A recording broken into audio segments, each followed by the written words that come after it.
Okay, so if we have this IP address and these 4 subnets, and we're going through this subnetting worksheet blank version, how many bits am I going to borrow for question 1? 2. And why is that? Because you need 4 subnets, and 2 to the 2 is 4. So it's 2 to the x equals 4, x equals 2. Cool. And since we have our number of subnets, 1A is already 4, and B is number of usable hosts per subnet. Right? That's what? Yeah, usable hosts. So what is that going to be? 64. Very, very close. The key is usable hosts. 62. Right? Who wants to explain that? Isn't one for broadcast and for network address? Right, so yeah, an easy way to figure it out, you can do 256 divided by 4 equals 64. And of that, you have to subtract 2 because 1 is for the network address and the broadcast address. So equals 62 usable hosts. So our subnet mask is going to be what?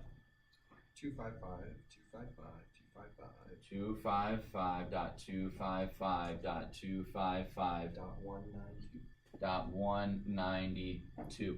All right, so someone explain why that is. Caleb. Because we borrowed the first 2 bits, which is 128 plus 64, which gives us 192. Exactly. So this in binary is 1, 1, 1, 2, 3, 4, 5, 6. And this is the 128th place. This is the 64 place. And what this number equals is the sum of whichever of these bits are 1. So 128 plus 64 equals 192. Now, if this was this, what would our new subnet mask be? 220. Yeah, 224. Yes. Right? But it's not, so it isn't. If we needed 8 subnets. Yeah, so if this were 8 subnets, yes, this would be a 1 here. Question 3, we're going to go over here. What's our CIDR notation? /28. So what, it's slash what? 26. 26. And what do I put in front of it? The same thing as what you gave us. Yeah, the IP. Yeah. And then, all right, so I want you guys to give me 1 or 2 of the usable subnets. So give me the first usable subnet. Then Will or Stu? You mean the network, yeah? Because you said you changed the name from subnet address to network address. Yeah, so oh gosh, sorry. I'm just reading what's up there and I apologize. Give me the network address. Is it just 192.168.15.0? Because the first one? Yes, for the first one. What are my usable hosts what's my IP range for the usable hosts? Ethan? Is it just 192.168.15.1 and then through 62? Yes, 192.168.15.62. Is it okay if we just write the last dot instead of writing out? Yeah, if you guys write this and go to .15.62, that's fine. Right, but I do want this one because we're going to need it in the next. Oh, you need the .15 part. Just because we're in the challenge problems, we're going to be using our subnet mask. This is going to be a 0 and this is going to be a number. Oh. Okay. So these won't change, but in the challenge problem, these 2 will change. Okay. So, but like I said, for these couple ones, we're just going to do it like this. So give me the .15.62. And then what's my broadcast address? Dan, you know that one? No, I'm honestly. Wait, how do I? Number 4. Where do I write on the table, right? Yeah, so you're going to do the subnet address. This is the network address. So this is the first column. So I'll write it out. Yeah, I just. So I see. network address. host range broadcast. Alright. So this is going to be 192.168.15.0. We've already concluded it's going to be 192.168.15.1 to 15.62. And then what's our broadcast? 63. Oh, I'm sorry. Right, hang on. Wait, the broadcast is like the last digit, right? Exactly. It's the last one in the subnet. 67 or 62? I'm sorry, this is a 62. So yeah, 62, right? No, that's the host range. Yeah. Oh. So the host range can't be equal to the broadcast. Yeah. So if the broadcast is the biggest, what is? 15.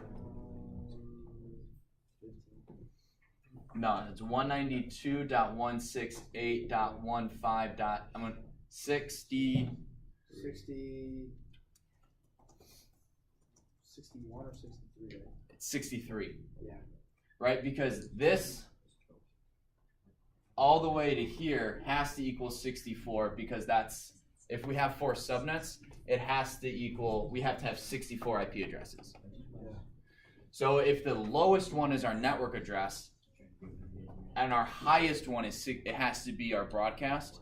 If with 0 to 62 is only 63 numbers, 63 IP addresses. So this one has to be our 64th. All right. Does anyone have questions on how we did that one? Joey. How did you get the usable host per subnet? So right here you do. So every subnet, right? At least every subnet mask that is 255.255.255. something has to can only have 256 IP addresses, right? Because with IP there's 256 options here, 256 options in this octet, 200. Oh, that's the subnet mask. I shouldn't be driving there. All right, so we can have 256 options here, right? Because it's 2 to the 8th. Yeah. 256 options here, 256 options here, and 256 options here. If we say these 3 numbers can never change, how many options do we have for our subnet? Well, it looks like you just have 256. Exactly. So for the Why do you divide by 4? because I want that IP address broken up into 4 subnets. So then I do 256 divided by 4 gives me 64 IP addresses in that subnet. So, But I can only use 62 of them because the very first one is reserved for the network, I understand that part. and the last one is for the broadcast. Is it always going to be 256 divided by the number of subnets? If you're dealing with a subnet mask that looks like this, where it's 255, 255, 255, or a Class C network, then yes. But one of our challenge problems is going to be there's going to be more than 256 options, and I'm going to explain that when we get to it. All right. So everyone's got this problem down, right? Yeah. All right. I'm going to erase it. No. Look, it never existed. It's been erased from existence. Can anyone name that movie? Like it's been erased from existence. Probably Back to the Future, but I'm not sure. There you go, Back to the Future. All right, what's the next one? Oh. Close up.